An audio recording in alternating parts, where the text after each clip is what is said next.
very much for coming to our show, and I hope that you're going to really enjoy it.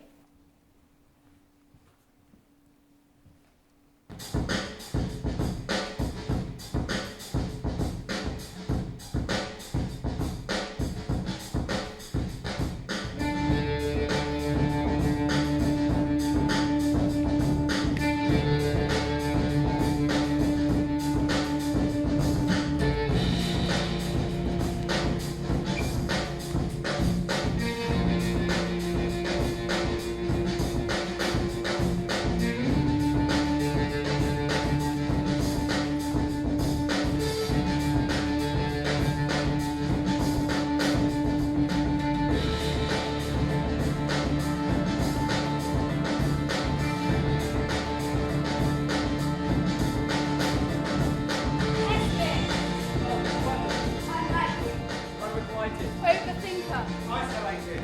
Leave combat. Scared. Future. Liquid nightmare. Headstrong. Self-deprecation. A big advantage. Fear. 5 miles further than God. Gender. Identity crisis. Test me. Oh, it's a weapon. Unlikely. Overthinker. Isolated. Leave combat. Scared. Future. Self-disbelief. Liquid nightmare. Self-deprecation. A big advantage. Identity crisis. Isolated.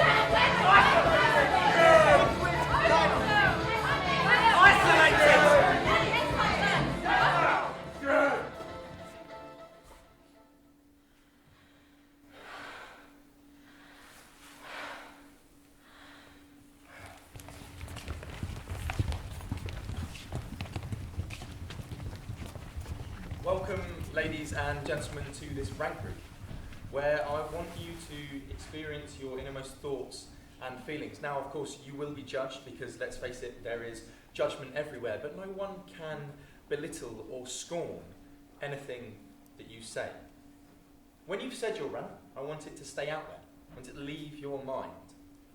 Like a plane, when you see it in the sky, you constantly wonder where it's going to land, where its passengers are going. But as soon as it's out of sight, it's out of mind, and you don't consider it again.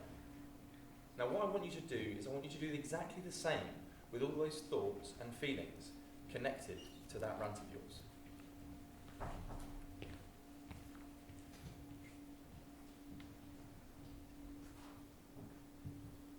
I've heard multiple times that beauty is in the eyes of the beholder.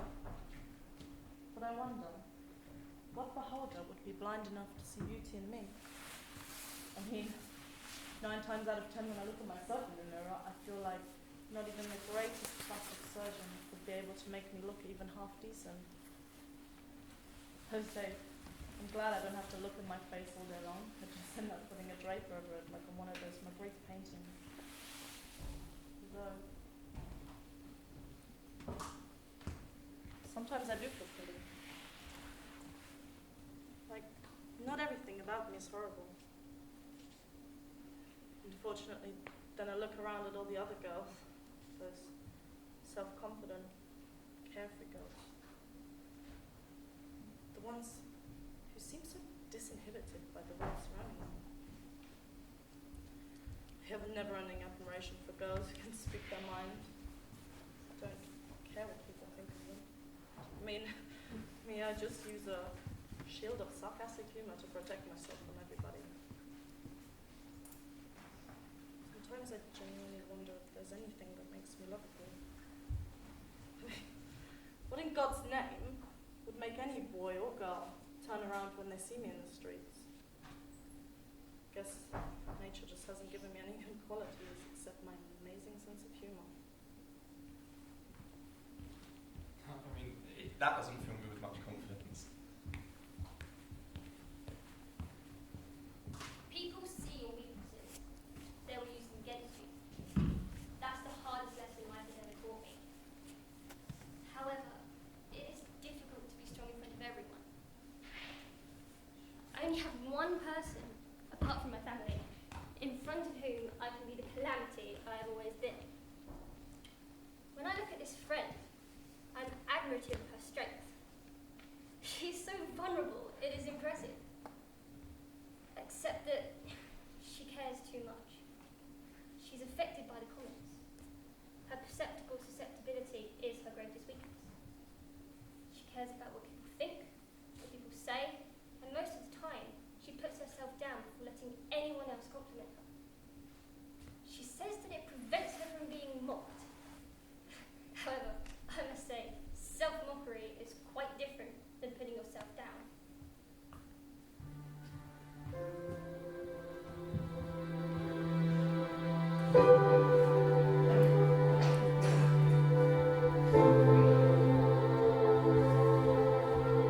It's a really powerful feeling. It gives you strength to raise mountains and cross oceans.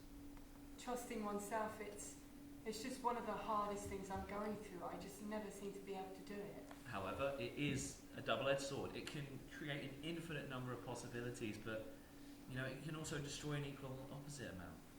I don't know what it is, but doubt, it just always wins against my brain, and I just somehow just about manage to control it. The ones I want to celebrate, now they're the ones felt by family.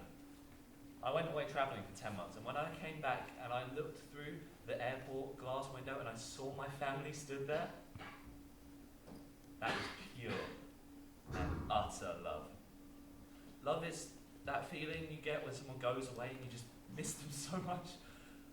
But then it's also that feeling then when they come back, I don't know how anybody can live without it.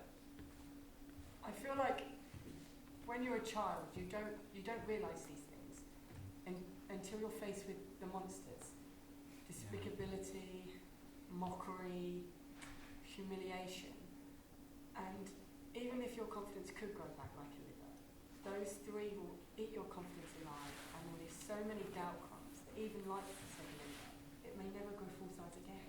Cynics will say that, it's fear, money, power. They cite those as the things that make the world go round, but I'm going to let you in on a little secret. Okay, look at me, yeah? Love is the most powerful weapon. Think about it. Love is that look in your mother's eyes when you graduate. It's holding your brother's hand at your grandfather's funeral. It's that look in your grandmother's eyes when you go abroad, like I did. What builds it back up though? A good support system, supportive family and friends, the realisation of one's own talent. See, I have all these things, but confidence is still nowhere to be found. It's like playing a never-ending game of hide and seek. All of these moments, Anthony, come on. All of these moments are worthy ones because love is present in each and every one of these moments. Yeah? I guess one day I'll figure it out, but until then I've just got to put my mask back on and pretend to have a ton of confidence without a doubt about it.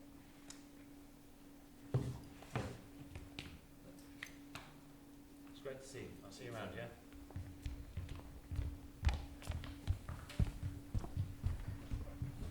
People are so annoying. I mean, well, there's too many of them for a start. I can't even leave my house and walk down the street without my body being thrown around by people pushing me left and right, not even obeying the water currents. Why can't the fast people walk on one side of the pavement and then the slow people walk on the other? I mean, sometimes I wonder if something like a mass atomic bomb might not be the worst thing that could happen to us. I mean, granted, the worst people wouldn't be the ones affected, but life is like that, isn't it? It always takes the best ones first. Sometimes I think I was a humanitarian for too long. I mean, how can you put so much faith in mankind? Seriously? We destroy everything that we touch, all that is good, all that is sacred, everything nice. We pollute everything that is natural. Well, that's how I feel probably about half the time. And then you get these moments, these small pinpointed specks of humanity, of kindness, of compassion. And sometimes that keeps me going. I mean, scarcely enough for me to get through the day, but still. And then another thing that annoys me.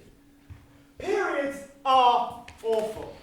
Dare I say, when I have this liquid nightmare, my overthinking and self-confidence go to shit. I feel bloated. I feel fat.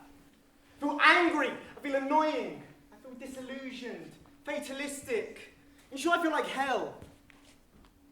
If hell existed. I wonder why I had to be a girl. One chance out of two and had to land on two X's and no Y's. I mean, God knows I don't want to play a guessing game with my internal organs about when blood will gush out of my fanny, causing horrific vaginal cramps. I mean, I don't want to have 39 to 45 years of suffering. Oh, except when pregnant, when it reunites the pain into one long moment. Ooh! Furthermore, the strangest cravings which are literally empty jars and jars of sweet and savoury things until you're thick enough to stop. But do you stop? No. You keep going until the internal plumbing ceases to leak for the duration of God knows how long. To continue my utter resentment towards periods, I would like to add the various ways to control that natural, yet impractical event. Unneeded, but often proving to be toxic for women's bodies. Oh, so sure, I would love to put poisonous products in my body to control a natural process of which I have no control over whatsoever. The only way to prevent the sullying of my knickers is to put a bullet-shaped protection object up my vagina. Also, pads contain toxic chemicals. Pads have become perfumed for that fake sense of freshness. The most simplest way to tackle this, both ecologically and economically, would be to put a cup down there and harvest the blood, and when it's done, pour it down the sink. Oh. I have yet to mention the contraceptive pill, which has been proven not to be totally harmless either. I've already said that we don't need more people. Right? Finally! You have to budget for that, even if it isn't your choice. Remember, you didn't ask to have your vagina swim in its own juices and smell like a fish once a week every month for half your life. Condoms given away in Planned Parenthood for free, yet pads still needed to be paid for, and the amount you pay depends on your flux.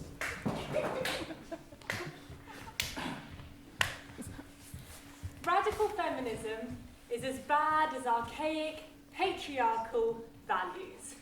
I mean, as a girl, I'm all for equality, fairness, and equal share of power.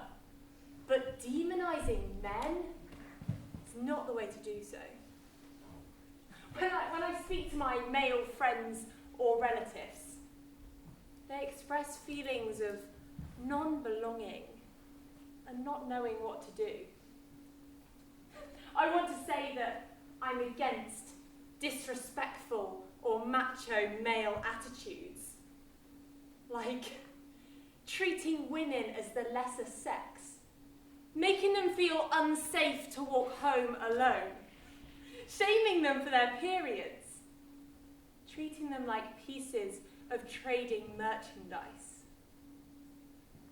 But not all men are like that. Yes, most male characters do present in TV, in films, in books, even in the media, as horrible monsters.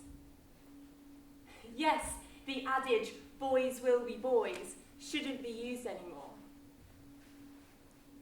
But let's not make them all out to be horrible monsters or predators, because that's not the right way to do it either. Like women, some men are bad people, but let's not tar everybody with the same brush.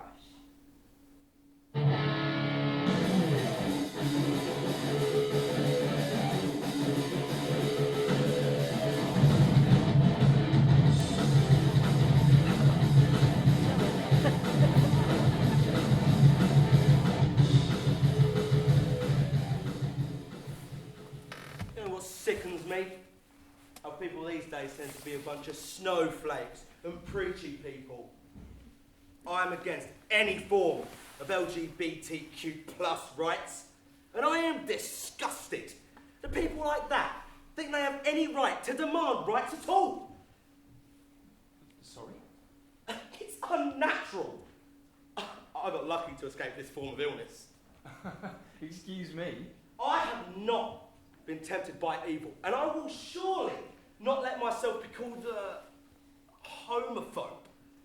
I have as much right to express my hatred as those well-intended rioters and world changers.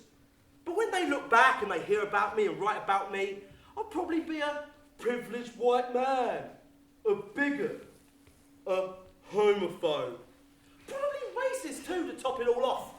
But am I really? Yes. Yes, you are. Is being conscious of my opinions but not apologetic really something so wrong? Moreover, whose right is it to judge me? Ours. I have the right to freedom of speech and I have the right to my opinions. It's not like I'm going around on streets beating up gays or calling them names to their face. I just express my right to my opinions. But you know words can still hurt people. You do know that, right?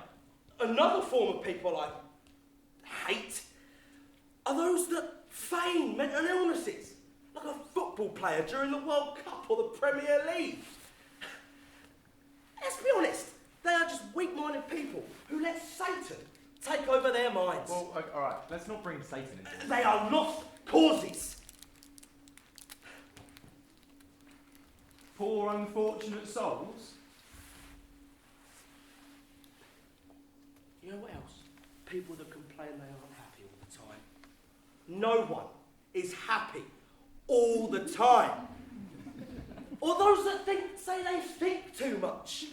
Well, you haven't thought enough about how to get rid of that stupid illness of yours, have you? I'm not harsh.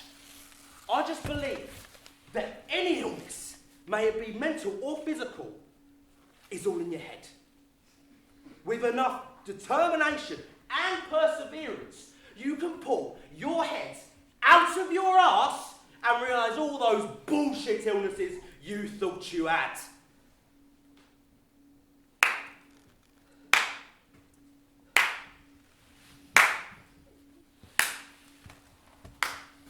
Well, ladies and gentlemen, that was hate speech at its finest.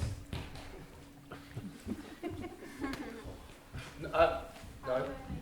No, not you. Someone else's story. Yes.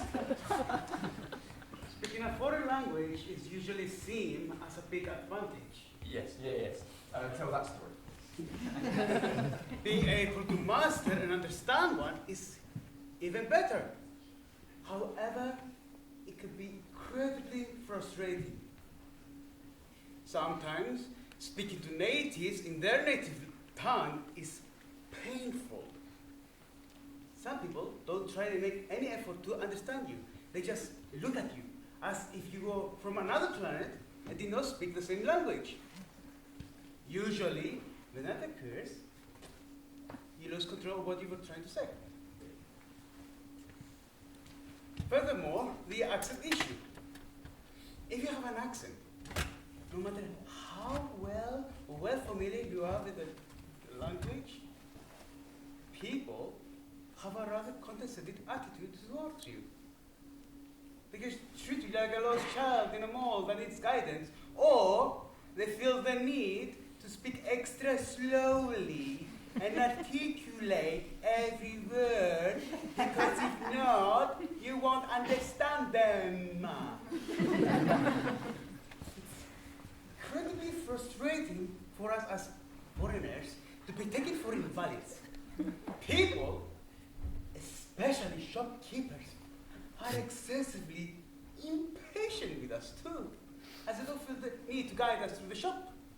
They just look at you with a mix of disgust and pity and dismiss us as soon as they can, as if we were a fly buzzing around them, or a noise, screechy sound that you want to get rid of.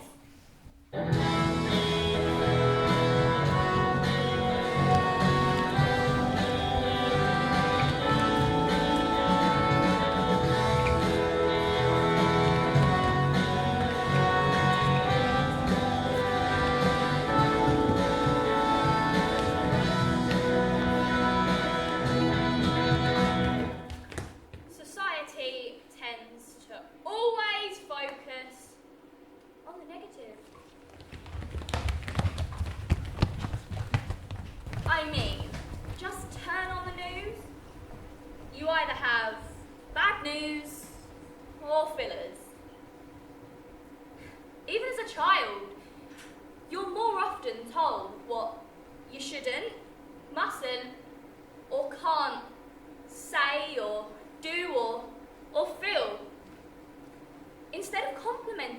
on your own achievements.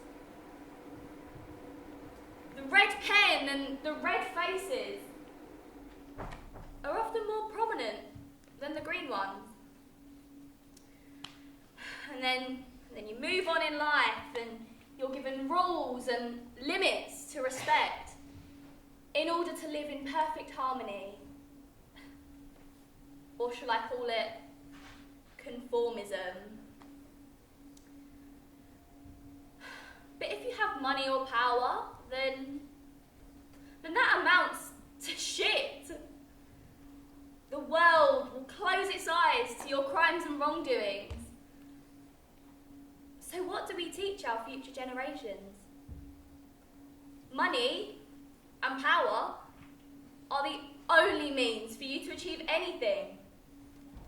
Even if your intentions are good, you will still end up with shit up to your neck. And no out of jail free card, like in Monopoly. Life may just as well be seen as a game of money and power. We are merely pawns played by the people around us, going through our lives thinking, there must be a silver lining at the end. When really there isn't. Oh, I mean, yeah, there is. Sorry if my rant sounds fatalistic. Don't get me wrong, there are good things in life. Love, happiness, friendship, trust, and utopian dreams. On a scale weighing happiness, they do weigh more than the rest. I mean, without them, life would be meaningless.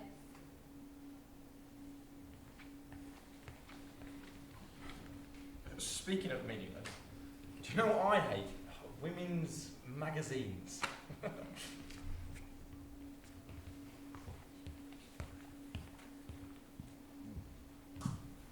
I've read in several health magazines that before sleeping you want to remove all stress elements. So, I lie down on my bed, place my pile of pillows on top of me, place my head on my symmetrically placed pillows, close my eyes, and try and remove all stress elements by thinking about nothing. Nothing is the hardest thing to think about. Once my eyes close, the stress begins, and I'm wondering if I've closed the door. How about turned off all the lights? So the electricity won't be pumping away my money. I send for the task, so I will turn into a fountain if I ever see that water bill.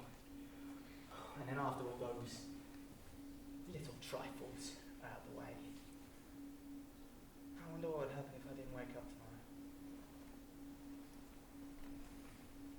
Who'd find me? Who'd tell my mum and dad?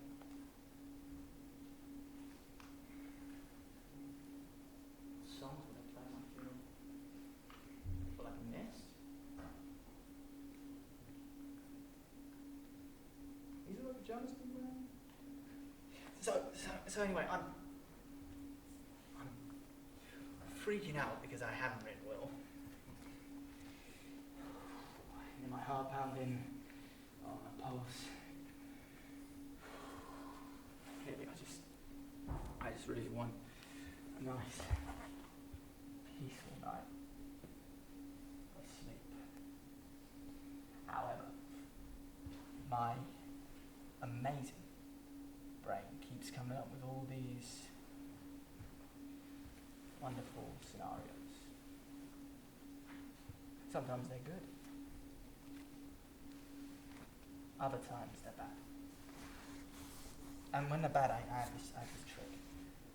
I just open and close my eyes really fast. Like I'm changing the channels. And sometimes that works. Oh, I see the most amazing things.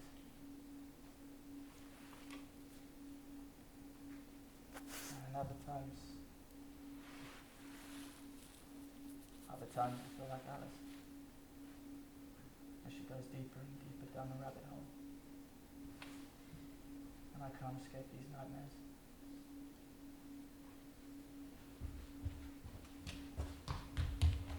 Panicking is my motto. I love it. I can't get enough of it. But the best type of panic is the one I have over my future. I'm quite well off, and by that I mean my parents. Without them, I wouldn't have a house nor a degree. Sure, maybe I'd have my phone, 2 blankets and my laptop. But compared to food, shelter and education, that amounts to nothing. Anyway, panicking about my future. It's my new thing. I panic I won't be able to get a job, won't be able to sustain myself, won't be successful, that I'd end up doing shitty dead-end jobs to afford a life I don't want, in a world I don't value. Another brick in the wall, just like the Pink Floyd song. I mean, it's not that I want to make a mark or anything. It's more not sinking into a routine that would just bore the fuck out of me. Like, leave uni, get a job, get an apartment, marry, have kids, pay for their every need, send them to uni, retire, have some grandkids, organise family gathering, and then sit down and look back at my life and realise it was never anything I wanted in the first place. They were standing there in the alleyway and he refused to get back home, completely oblivious to the fear that they instigated in me. Panic was not at the disco, it was in my heart, in my stomach. And it made me take a gigantic detour to get back home. And I thought the next day they'd be gone, but no, there are more of them. As if they're having a family gathering. But I had a class I needed to get to, so I did like Jenny told Forrest. I ran. They got scared. Louis won. Rats nil. But I had to go over this fear. So I looked up online, ways to cure multiphobia, and the fuckers on one of the websites put pictures of rats' teeth there in the middle of the screen. And that panicked me even more, because now not only could they give me the plague, but now they could bite off my arm or my legs. So I talked to one of my friends about this, and he told me I should shake my keys with him. So I did. And it worked. They ran away and they never came back. But that alleyway is still a great source of fear for me. Because I also have nyctophobia. So the solution to light polluting is to pollute my mind with music. So I grab my headphones, stick them in my ears, and play my music as loud as I can. Mama, ooh, I don't want to die. I sometimes wish I'd never been born at all. Or, don't worry about a thing. Cause every little thing is gonna be alright. Sometimes I just name things that are around me. Plants, trees, pavement, houses, moon. And that helps a lot too.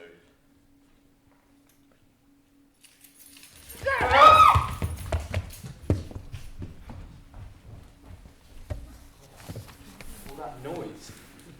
It reminds me of my teenage years. That all started with unrequited love.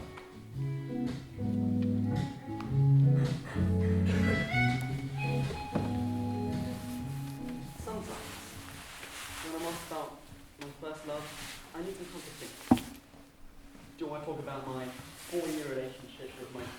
boyfriend Alexander who let me pull his hair?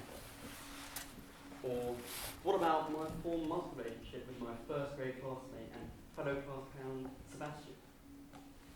Or what about Tristan, my 1-week boyfriend with whom I shared my first kiss and who dumped me over a text message? Because, if I'm being honest, the first relationship that deeply mattered to me was with Milo. He was in my class in secondary school for 3 years in a row, and he is, in my mind, the first love of my life. I realised my feelings for him on a school trip to Normandy with my class. He'd taken off his glasses, had his swimming trunks on, and the wind in his hair gave him a sort of surfer look. I was 14 at the time, and he looked as sexy as Ryan Reynolds. I decided to ask him out. I was going out with Killian at the time, but our ship had sailed and I wanted Milo more. Milo said the greatest phrase that anyone has ever said to anyone. He said, "I don't see you that way." So I stayed. 6 more months with Killian, because the 14-year-old me preferred company over loneliness. A year later, a Poland trip was planned with school. Milo was going. So was I. And at a party planned prior to the trip, we both drank. A lot. And in the back of his uncle's minivan, I asked if I could kiss him. And he said yet another beautiful phrase. He said, "You can kiss me, but I'll have forgotten by morning." This guy sounds like a gentleman. So the 16-year-old me, who had not grown in maturity whatsoever, kissed him. And I imagined it was one of those kisses that people wait for at the end of romantic comedies, the one people clap about, the one people cry to. But despite his inebriated state, he was clairvoyant, and by the morning, he'd forgotten everything. During my last year of secondary school, I asked him to be my date to the prom. He accepted. Drove me in his car. It'd be his granddad's car, but still. He complimented me on my looks, and then we drove to the prom, where I spent most of my times with my friends and not him. He still bought me a few drinks, and we still had a slow dance together. And then during the summer of the same year, I had a going-away party. Mine was going. I got smashed, and told him I loved him, and asked him out. Looking back now, I'm ashamed of how pathetic I was, how needy. He said no. No great change in his line there. However, a year later, when I came back, he took me out to a fancy restaurant, paid for everything. We had an evening stroll along the river. I apologised for the multiple attempts at asking him out, and he said, "I can't blame you for trying." He gave me a hug, and then he drove me home. And that's how the story ends, yeah? Finished there. There was a second going-away party.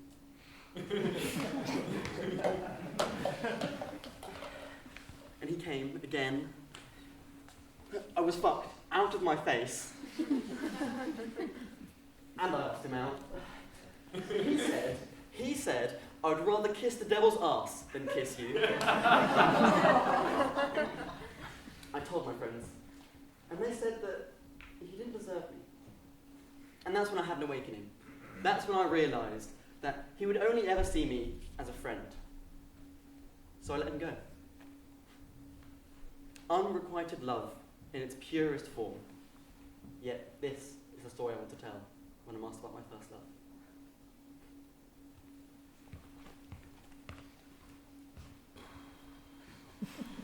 Well, half my energy's gone after that story. It's like a tear that can never be repaired. Nothing will ever be the same again. It's like all of the happy memories made throughout the years can never outweigh the pain endured after our departure. Childhood was left behind the malachite fence and behind the beige walls topped with glass. I played for hours on with my Lego, invented tons of natural dishes with the flora surrounding me, or invisibility potions, jumped into the swimming pool with my sister when it was pouring with rain. A place where Clara, my dad and I played long football matches. A place where I met our first dog, and Mum teared up because she thought it only had 3 legs. A living room where the 4 of us got cozy together watching old French movies or The Simpsons or Friends together before bedtime. A place that we returned to after long journeys and called our home for 5.5 years. Home is where love is. This was a place where 4 humans and a dog lived happily ever after in my mind. But this family and their dog moved to another country and decided to leave the homely feeling for a house left for the holidays. So goodbye to you, beautiful white house, holder of our family's memory. Goodbye, catfish in the little pond. Goodbye, rusty old swings that fell almost every time we tried to swing on them. Goodbye, grass hut, witness of countless adventures and enabler of reckless acrobatics on its rusty-colored pond. Goodbye, swimming pool, circling our boat races and counter-current trips. Goodbye, pet cemetery, burial grounds of rainbow and snow, beloved guinea pigs.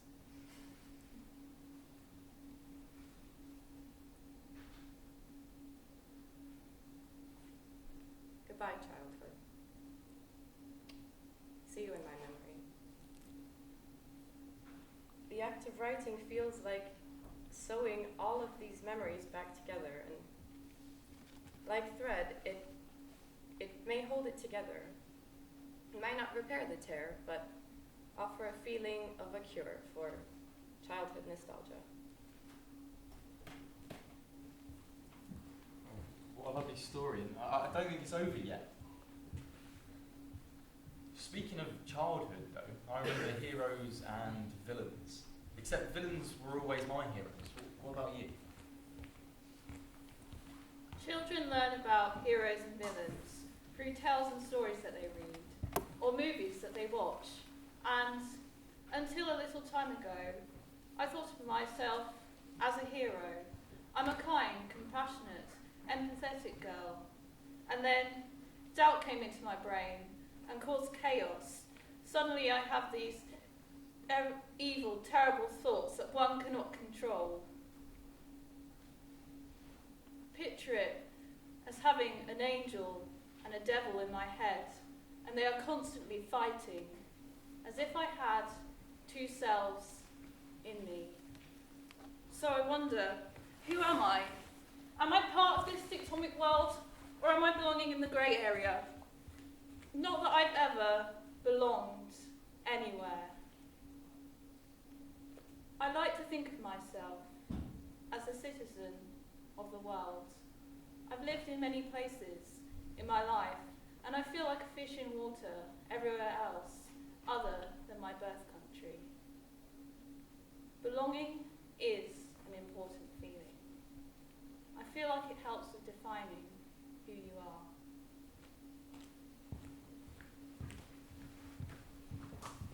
Well, after those motivational words, I'm ready for your story now.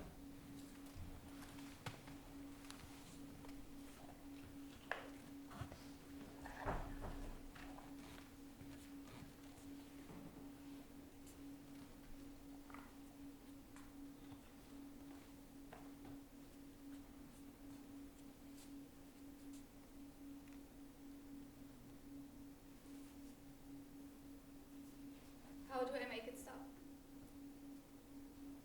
I get so tired of how my brain never rests. My brain is like this unlikely scenarios factory. It is so tiring to always stress about things that are never going to happen. much, but I mean, what can I do? I can't turn off my brain. There is no switch in it. So I'm trying to reassure myself. But the more I try to find solutions, the more problems are created, and I'm just overwhelmed.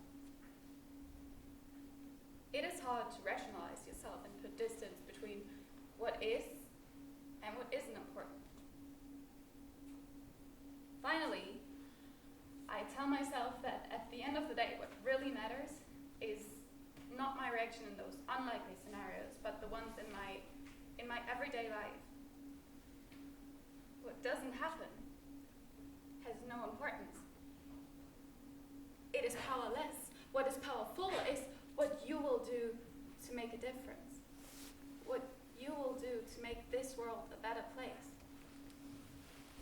That's what really matters. So I let my brain know that I hear what it says, but that I'm deciding to ignore it. And I put all these scenarios in a box. In a box with irrational fears and questions. Because that's where those scenarios belong. Not taking up all of the space in your mind, but becoming a grain of sand on the beach.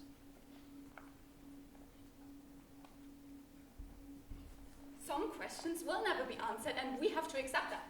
It is not needed to find an answer to every question. It is impossible, so don't worry about it.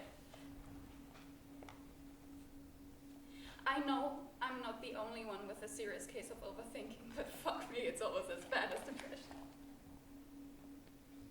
No offense. I know people with depression are like legit ill people, but overthinkers should have their own category. Like, yeah, I can live with my condition, but it does impair my life at some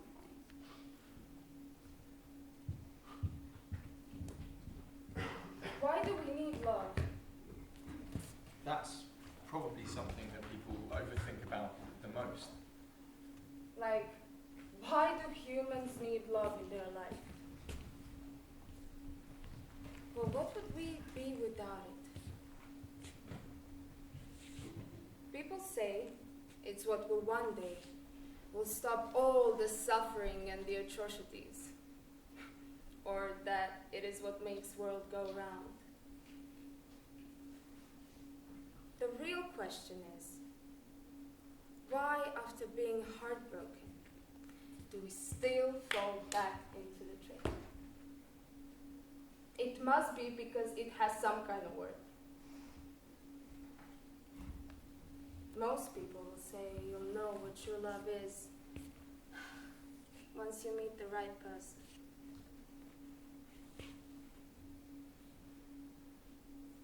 Is this true? Do you think people can live without it? People kill for it. People create miracles of life for it. People die from it. People sing about it. So there must be something so special about it. There's so many types of love too. I mean, you have unconditional love, unrequited love, first love, everlasting love, love at first sight, puppy love. However, the one that creates the most beautiful and melancholic songs, in my opinion, is the one about unrequited love.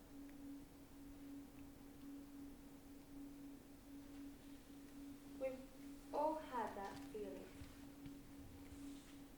When someone says or implies in the most despicable manner,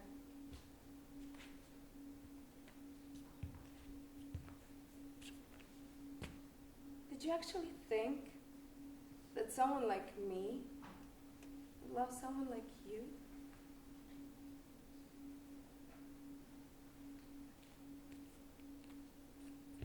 Think how many people felt rejected, unloved, unlovable. Betrayed? Suicidal? Just after that feeling, do you still think that it's worth fighting for?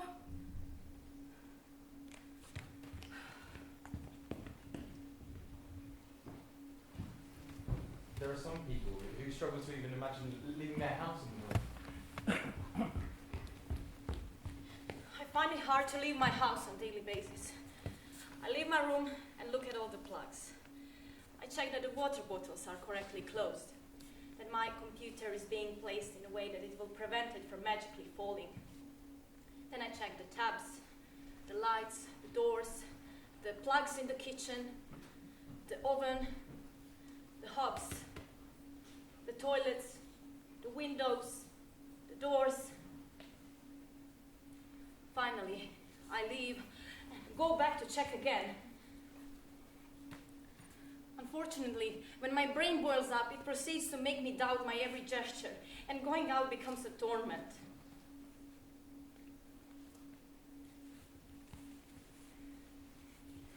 Once, it took more than 45 minutes because I was scared that the house will burn and that the toaster will self-ignite. Fire is still a mystery to me, even though I watched all the series of unfortunate events. Anyway, if it did, it will burn the whole house, and I'll have to explain why, and lying isn't my strong suit. So I run around, checking everything over and over again. Isolating the toaster, checking the toilets, trying to reassure myself, crying from anger and frustration because my brain won't shut off.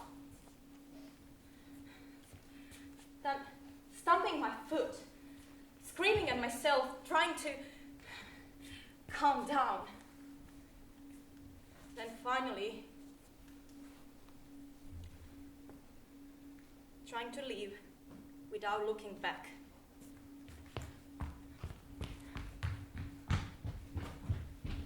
Bye. She sure knows how to complain. Do you have the right to complain about life when you have a loving family, a good group of friends, a good education, a roof over your head, enough money, enough food and beverages to sustain yourself and a good health? Sure, I don't see why not. Sometimes I feel like you cannot. You are not entitled to complain when nothing really serious or horrible has happened to you. When you don't live in a country at war or under a dictatorship regime, when you don't live in a third world country to its core by rich countries,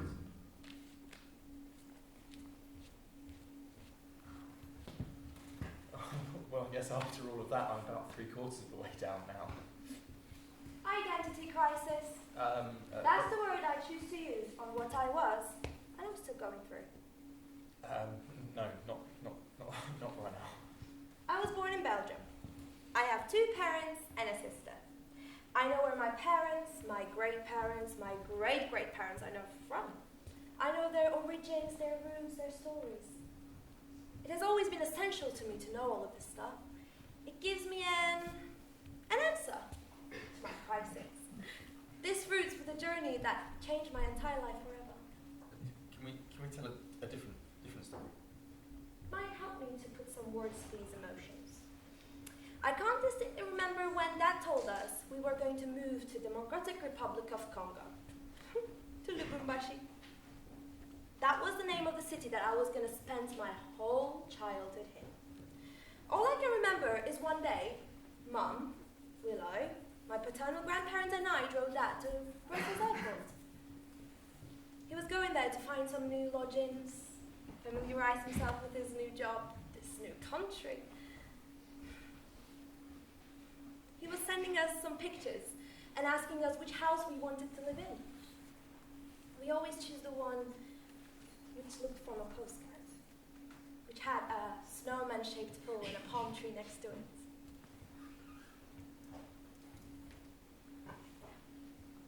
In December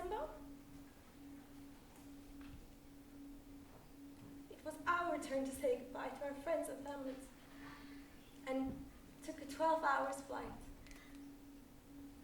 When I look back, I have so much admiration for my mom as she flew with a 6 and a 9-year-old across the hemisphere by herself. All I can remember, I was so impatient to see my dad again. When we finally arrived to Lubumbashi, it was so hot. And there we were, in the middle of Africa, with our carts and jumpers.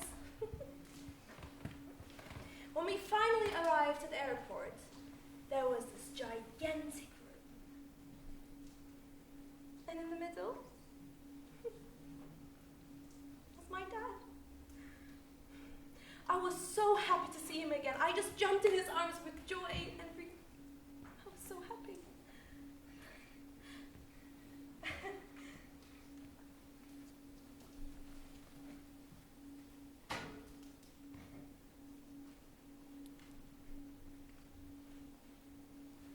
$5.5 million adventures later, it was once again to leave this all behind me. Tearful goodbyes were made, and I was back to good old Belgium. Readapting myself to Belgium was a Herculean task, and I hated Belgium with all my heart. I felt like a fish out of water. After a while, I forgive the instigators of my unhappiness. But Belgium will always be the place of my profound unhappiness, where I cannot feel happy or belong anywhere. I know I have my family, my friends, and it should be my home, but it isn't. I belong to the world, and the world belongs to me. My non-belonging has become my trademark now. And when I think about my life back in Congo, it was so privileged in so many levels. Well, privilege is an ugly word. I don't like using it. But I must say, it's a word that qualified and still qualifies me.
end,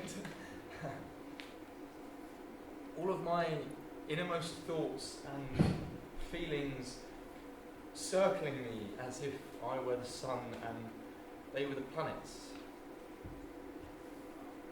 I'm so proud of each and every one of them. They fill me with joy, with happiness, some with sadness. I'm 23 years old and I'm graduating from university in the summer, but what if the best 23 years of my life are behind me?